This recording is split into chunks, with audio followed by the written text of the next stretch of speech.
Update India TV, हर खबर सच्चाई की ओर। नमस्कार. जर तुमच्या परिवारामध्ये कोणी 10वीची परीक्षा देत असेल तर त्यांना हा व्हिडिओ नक्की शेअर करा. तर सिद्धांत एज्युकेशन करिअर फाउंडेशन नागपूर मार्फत एनडीए, जेईई आणि नीट परीक्षेसाठी फ्री क्लासेस सुरू केलेले आहे. आणि जे विद्यार्थी आता 10वी परीक्षा पास होईल तर त्यांना या ठिकाणी आपला अर्ज करता येतो. तर हे क्लासेस निवासी असून तुम्हाला 2 वर्ष या ठिकाणी ट्रेनिंग दिल्या जाणार आहे. तर 120 विद्यार्थी या ठिकाणी नियुक्त केले जाईल. जर तुम्हाला यांचे क्लासेस करायचे असेल तर यासाठी एक एंट्रन्स एक्झाम घेतल्या जाणार आहे. आणि जे विद्यार्थी मेरिट मध्ये असे 120 विद्यार्थ्यांची नियुक्ती या ठिकाणी केल्या जाईल.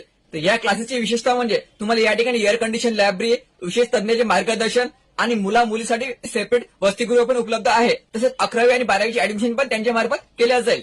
तर याच्या एंट्रन्स एक्झामसाठी खाली जे इन्स्टिट्यूटची वेबसाईट दिलेली आहे www.siddhantedu.com, तर यावर आपण रजिस्ट्रेशन करू शकता. याची अंतिम तारीख आहे 28 फरवरी. संपूर्ण माहिती घेण्यासाठी सिद्धांत एज्युकेशन करिअर फाउंडेशन याचा खाली पत्ता दिलेला आहे, कॉन्टॅक्ट नंबर दिलेला आहे 8999990128 किंवा 8788756460 यावर तुम्ही संपर्क करू शकता. व्हिडिओ खूप महत्त्वाचा होता. जे विद्यार्थी आता 10वीची परीक्षा देणार आहे त्यांना नक्की शेअर करा.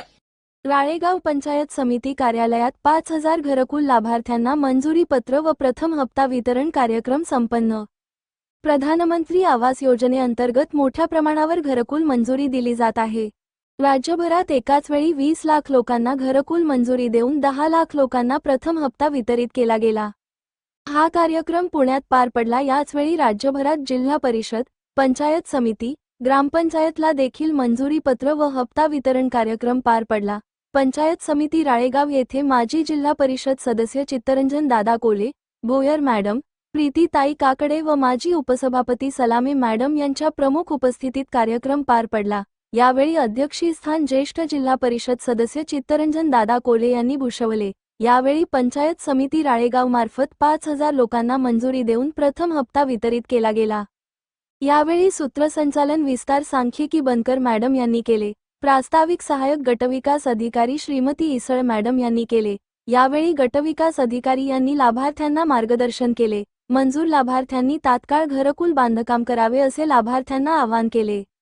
मागील 3 वर्षात प्रधानमंत्री आवास योजना व राज्य आवास योजनेत 13,000 पेक्षा जास्त घरकुले मंजूर करून 7,000 घरकुल पूर्ण केल्याबाबत गटविकास अधिकारी यांनी समाधान व्यक्त केले. अध्यक्षीय भाषणानंतर कार्यक्रमाचा समारोप झाला.